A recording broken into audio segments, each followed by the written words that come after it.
The HOA president literally measured my rainwater barrels with a tape measure at 6 a.m. But measuring wasn't enough. For Veronica Hartwell, I stumbled outside in my bathrobe to find her swinging a crowbar like a maniac, smashing holes through each of my 6 custom rainwater barrels. Crack. Bright orange industrial paint she'd spray bombed across everything, mixed with hundreds of gallons of water now gushing across my driveway in a toxic orange river. The metallic clang of crowbar against plastic echoed through the dawn silence. The acrid chemical smell of industrial paint burned my nostrils as I watched $800 of equipment getting demolished in real time. Water and orange paint swirled around my bare feet, cold, slimy, and reeking of vandalism. She looked up from her destruction, crowbars still raised, paint streaking her designer blazer, and actually smiled. "What would you do if someone attacked your property with a crowbar at dawn?" I yelled toward my security camera. Drop your wildest HOA nightmare in the comments. Where are you watching from? Does your state let HOA presidents commit felony destruction? I thought collecting rainwater was environmental responsibility. Turns out it was a $15,000 war I never saw coming. My name is Jake Thornfield, and 3 years ago, I thought I'd found paradise in Willowbrook Estates, Colorado. After watching my wife, Sarah, fight cancer for 2 brutal years, I needed peace. She'd always dreamed of a big garden where we could grow vegetables for the local food bank, her way of giving back, even when her body was failing her. When Sarah passed, I bought this place specifically for its 2.3 acres and legal water rights dating back to the 1940s ranch. The rich scent of Colorado soil mixed with mountain air became my therapy. Every tomato I grew, every pepper I harvested for the food bank felt like honoring her memory. 200 lb of vegetables monthly. That was my promise to her. Willowbrook Estates marketed itself as preserving rural character while ensuring property values. Most residents bought the dream. Manicured lawns, matching mailboxes, HOA approved everything. I just wanted a garden in peace. Then Veronica Hartwell moved in like a perfectly pressed tornado. Veronica, 47, recently elected HOA president, drove a white BMW that gleamed like a surgical instrument. Former California real estate agent who believed standards create value. She carried an iPad and measuring tape everywhere like weapons. Always dressed in business casual, even for Saturday morning compliance inspections. Her obsession, aesthetic consistency, and property value optimization, which apparently meant my legal water rights were now her personal problem. Colorado's prior appropriation doctrine, carved in granite since statehood, made water rights supreme over every other property claim. The HOA's incorporation had illegally ignored existing easements. Derek had deliberately omitted easement protections during legal filing, gambling that nobody would dig deep enough to discover them. Saturday afternoon, Margaret and I hiked the quarter-mile upstream through pine trees and granite outcroppings. The earthy smell of decomposing needles and the sound of rushing water grew louder with each step. We found a simple earthen structure with manual release gates.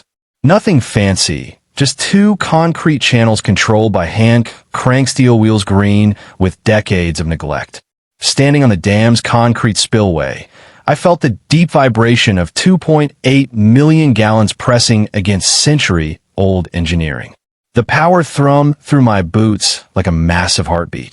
Those innocent-looking release gates could legally flood the entire lower neighborhood during irrigation season, which my deed defined us any time I deemed necessary for agricultural purposes. The technical reality made my engineer's soul sing. This wasn't some revenge fantasy. Colorado law mandated annual earth and dam maintenance for structural safety. Neglecting pressure relief could cause catastrophic, uncontrolled failure, obliterating the neighborhood, instead of temporarily educating it. I wasn't choosing destruction. I was fulfilling legal obligations that protected everyone. The timing was poetry written by the water gods themselves. Clear skies forecast through Sunday. Veronica's garden party. Saturday, 3:30 p.m. in the exact center of the historical flood zone. My required dam maintenance whenever structural integrity demanded, standing there feeling contained water pressure against my palms as I tested the release wheels. The moral framework crystallized perfectly. This wasn't about destroying community. It was about teaching the difference between respecting existing rights and systematic exploitation for profit. Margaret's documentation confirmed my authority, superseded every HOA restriction, municipal regulation, and property covenant in the county. Water rights were constitutional bedrock that no private organization could override.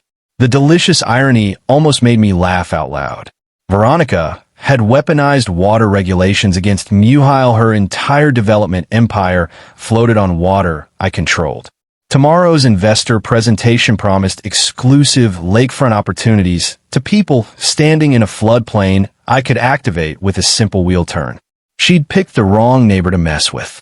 Tomorrow, everyone would learn about prior appropriation the unforgettable way. Time to open the floodgates of justice. Margaret's dining room transformed into our war room Saturday evening. Legal documents and topographical maps spread across her grandmother's mahogany table-like battle plans. The rich scent of her Colombian coffee mixed with the musty smell of county records as we orchestrated tomorrow's water education seminar. Tom Kowalski arrived with engineering surveys and elevation charts that made my irrigation engineer heart sing. Elena Rodriguez brought county code requirements for dam maintenance official documentation that would protect us from any legal backlash. The texture of professional blueprints felt familiar under my callous fingers as we mapped out every detail. Dam operation isn't rocket science, I explained to my skeptical allies, tracing historical flood patterns on Tom's elevation charts. Earthen structures require annual pressure release for safety. It's basic engineering maintenance that's been legally required since 1943. My photo collection from a 1995 spring flooding showed legitimate seasonal water flow covering exactly where Veronica planned tomorrow's party. Back when I designed municipal systems, I'd learned that proper dam management prevented catastrophic failures that could kill people. This wasn't revenge. It was responsible infrastructure maintenance with perfect timing. Margaret filed formal prior water rights assertion documents with the county, establishing an ironclad legal paper trail proving good faith dam management. The crisp sound of official stamps on legal paperwork felt like justice finding its voice. Every signature created legal protection that Derek's fancy law degree couldn't challenge. Elena suggested selective neighbor notification as both courtesy and liability protection. We targeted families with children and elderly residents, providing 48-hour evacuation notices framed as precautionary safety measures during routine maintenance. The goal was zero human risk while maximum educational impact. Tom's construction crew provided professional-grade equipment, portable pumps to control water release rate, emergency communication systems for downstream coordination, and generators for dam gate operation. The metallic clanking of quality tools being organized sounded like an orchestra tuning for tomorrow's performance. Our safety protocol development was military precise. Tom mapped every basement level area requiring evacuation. Elena coordinated with county emergency services who thought this was routine infrastructure work. Margaret drafted comprehensive liability protection documents that would shield us from any property damage lawsuits. The timing choreography was clockwork beautiful. Thursday 6:00 a.m. legal notice posting begins. Thursday 8 a.m. direct neighbor notifications. Friday 3 p.m. media briefing about water rights demonstration. Saturday 2:45 p.m. final safety verification. Saturday 3 p.m. required dam maintenance commences. My internal struggle with potential property damage to innocent neighbors nearly derailed everything until Margaret reminded me of the bigger picture. Temporary flooding versus permanent community destruction. Jake, sometimes you have to break a few eggs to save the farm. The technical specifications were engineer perfect. Dam capacity. 2.88 million gallons at current dangerous level. Maximum safe release rate 50,000 gal per hour. Flood duration 3 to 4 hours for complete party area coverage. Expected water depth 6 to 18 in the party zone. Expensive mess, not dangerous disaster. Research revealed the perfect irony of Veronica's party theme, waterfront elegance. She'd installed temporary wooden dance floors over grass, rented white fabric pavilions, and positioned delicate catering equipment at the lowest elevation point. Her promise to investors, exclusive lakefront development opportunities. My moral framework crystallized around Sarah's memory. Standing in her memorial garden that evening, I explained my plan to her headstone while the scent of her favorite roses filled the mountain air. She'd want me to protect our neighbors from exploitation, I whispered, touching her wedding ring on the chain around my neck. The community benefit angle was crucial for media messaging. I plan to use tomorrow's attention for positive education about water conservation, propose neighborhood rain collection systems, and establish an environmental engineering scholarship fund in Sarah's name. This wasn't destruction. Every liability concern was addressed with professional thoroughness. Friday, 11 p.m., I watched Veronica's crew installing final tent components in the exact flood path. Their work lights creating a surreal theater of approaching justice. Weather forecast confirmed clear skies for Saturday's water education seminar. Tomorrow's lesson would be unforgettable. Saturday morning arrived with crystal clear skies and the kind of mountain air that made everything feel possible. I rose at dawn to check the dam one final time, feeling the deep vibration of 2.8 million gallons pressing against century-old engineering. Water level had reached critical maximum overnight. Delaying maintenance would risk catastrophic uncontrolled failure that could obliterate the entire neighborhood. Tom's crew arrived at 8 a.m. with professional flood management equipment that gleamed like surgical instruments in morning sunlight. Margaret brought final legal documentation protecting everyone involved. Her manila folders thick with constitutional authority that no HOA lawyer could challenge. The crisp mountain air carried the scent of pine needles, and approaching justice, Veronica's final preparations created perfect irony visible from my kitchen window. Caterers arrived at 9:00 a.m. with $15,000 worth of delicate setup white silk pavilions erected directly over the seasonal flood route like elegant targets. Expensive sound equipment positioned at the lowest elevation point would become the first casualty of water education. Everything must be perfect for the investors. Veronica's voice carried across the floodplain as she directed placement of crystal stemware and linen-covered tables. Her designer heels clicked against temporary wooden flooring that would be floating by 4 p.m. Environmental reporter Sarah Sophie arrived at 10 a.m. for our scheduled water rights interview. Her camera crew positioning on high ground with perfect views of both dam operations and party preparations. The metallic click of professional photography equipment sounded like justice finding its voice through media documentation. Elena coordinated final resident safety measures with military precision. Families with children were evacuated to the shopping center for precautionary afternoon activities.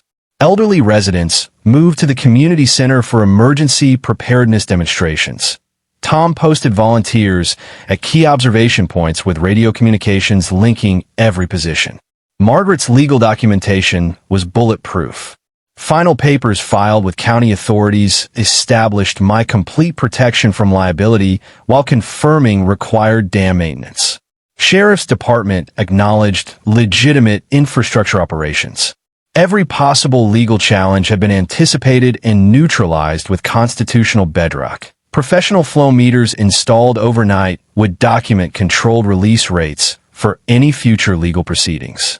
Emergency shut-off systems tested perfectly during dawn verification.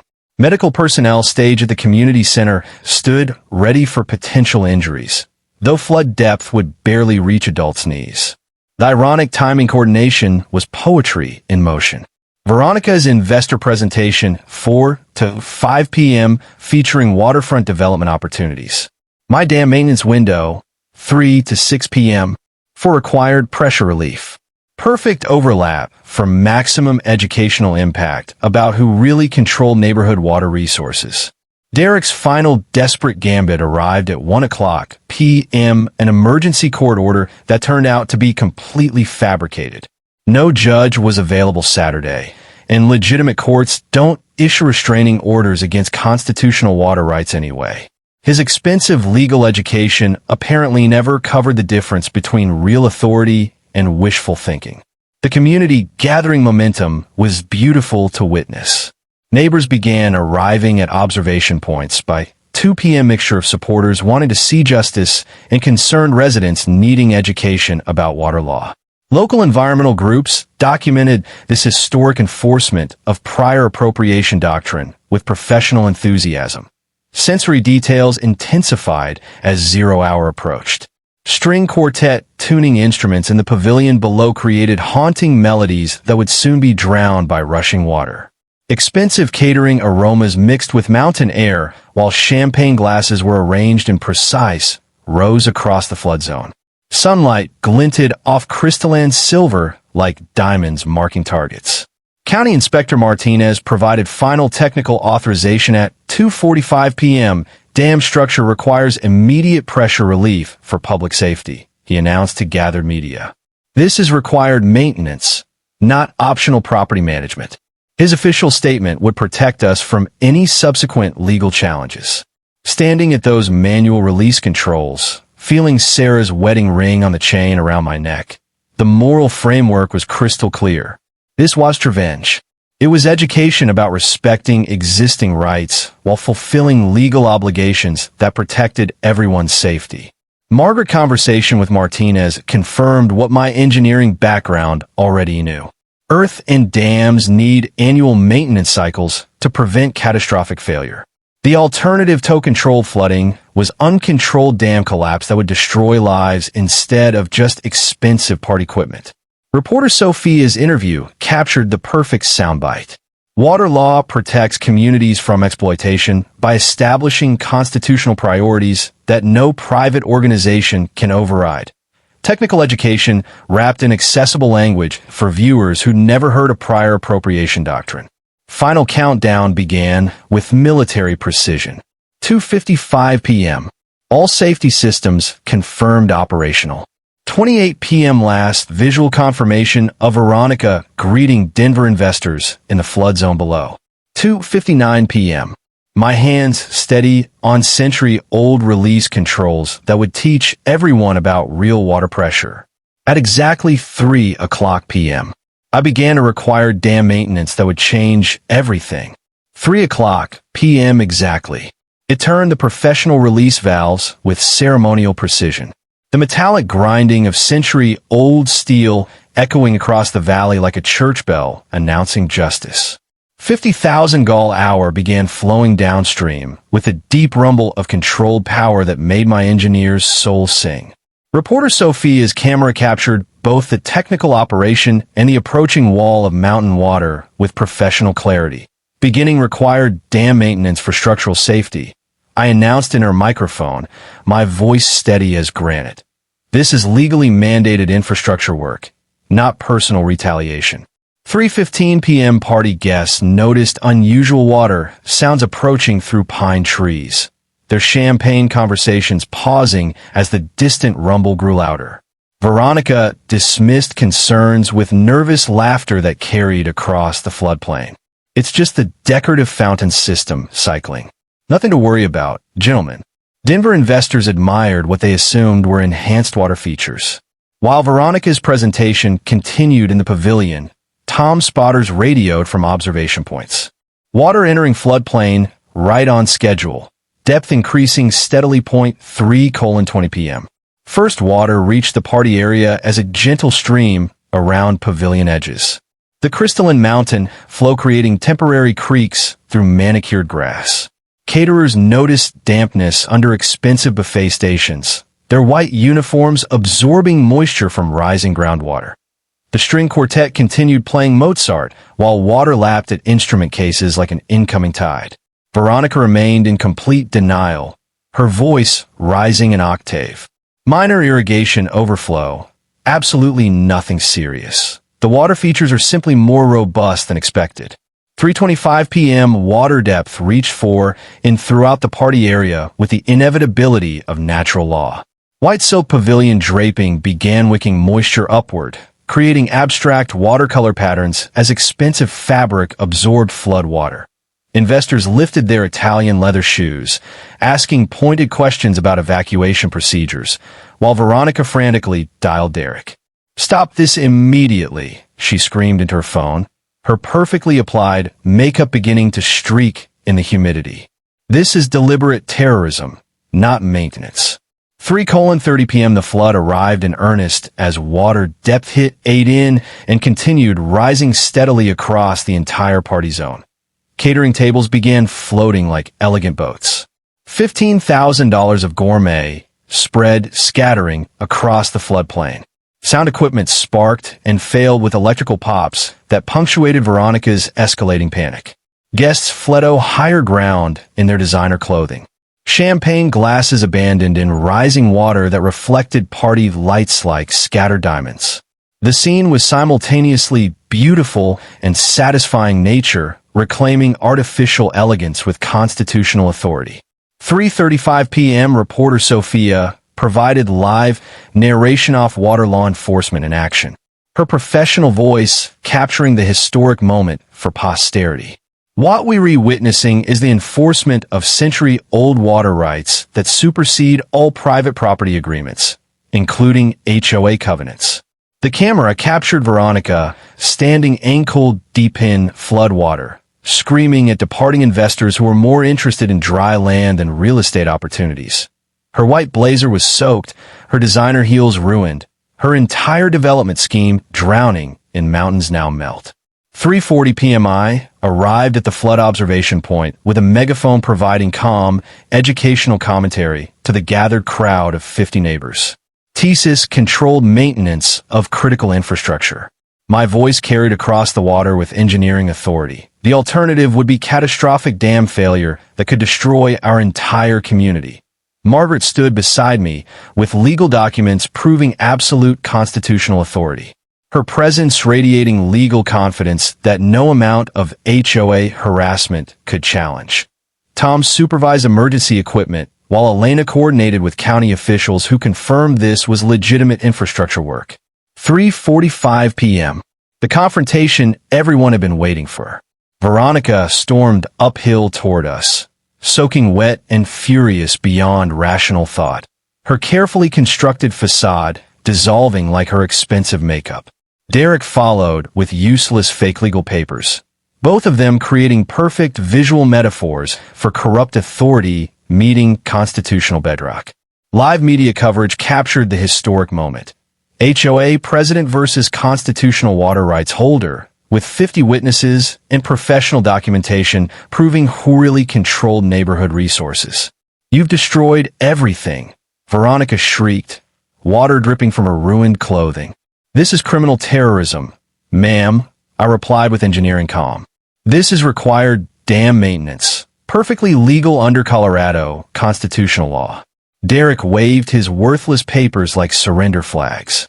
"We have court orders. Those are fabricated documents," Margaret replied with legal precision. "No legitimate court issues restraining orders against constitutional water rights." The crowd murmured approval as truth overwhelmed manipulation. Reporter Sophia captured every word, while County Inspector Martinez provided official confirmation of maintenance necessity. "Ladies and gentlemen," I announced to cameras and neighbors, "this demonstrates why water rights matter. Constitutional protections exist to prevent exactly the kind of systematic exploitation you've witnessed here." 3:50 p.m. My mic drop moment arrived as Veronica's development scheme literally and figuratively drowned around us. Prior appropriation means first in time, first in right. My water rights are senior to your property schemes, your HOA harassment, and your criminal sabotage. This is what happens when you mess with constitutional law. The flood continued, rising around her ankles while justice flowed downstream. By 6 p.m., the controlled flood had receded, leaving behind soggy pavilions, waterlogged catering equipment, and the complete destruction of Veronica's development dreams. The Denver investors departed in rental cars, their Italian leather shoes squelching with every step, promising never to return calls about Willowbrook commercial development. The immediate aftermath exceeded my wildest hopes. Derek faced Colorado Bar Association ethics violations that ended his legal career within months. Kyle's vandalism charges led to community service, maintaining the very dam he tried to sabotage. Most satisfying of all, Veronica's real estate license was permanently revoked for systematic neighbor harassment and fraudulent legal threats. Margaret's documentation proved our complete legal protection.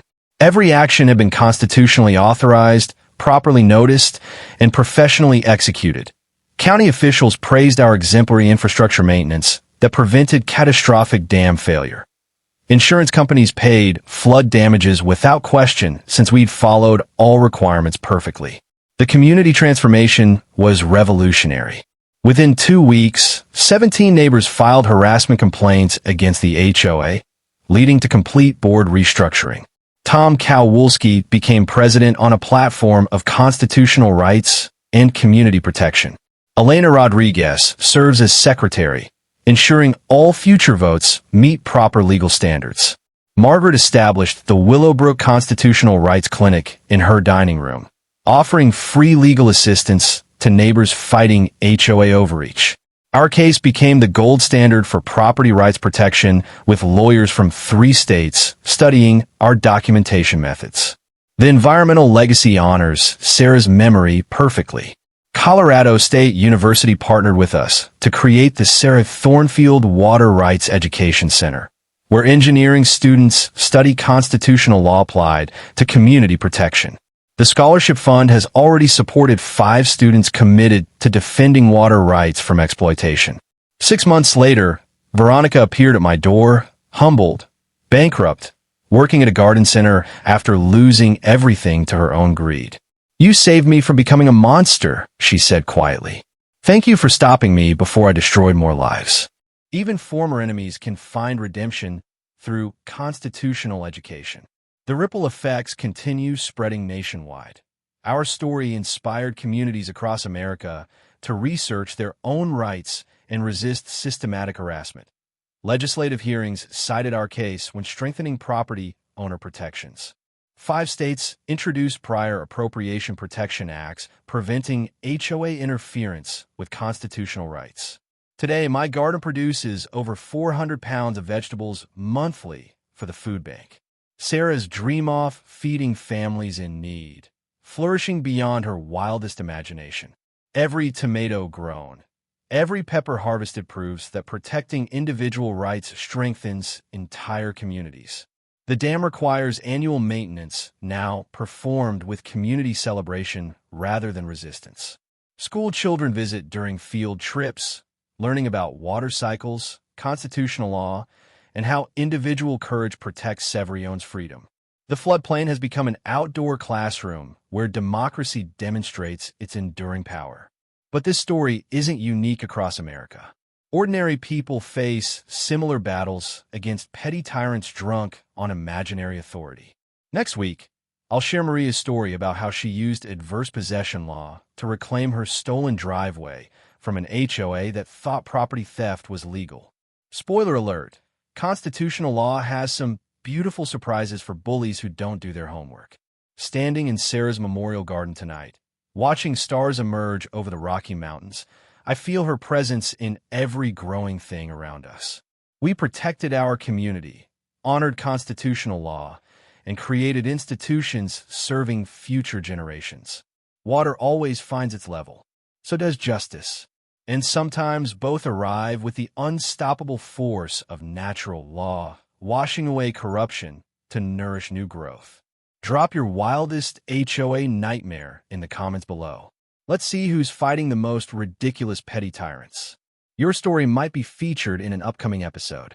And smash that subscribe button for HOA stories to join thousands of viewers learning how constitutional knowledge defeats neighborhood corruption. Knowledge is power, and power flows to those brave enough to use it. Remember, They can't steal what they don't understand you own. That's all for today's HOA Madness. If watching justice serve itself made your day, smash that like button, share your thoughts down below, and make sure you're subscribed. More outrageous neighborhood showdowns are just around the corner.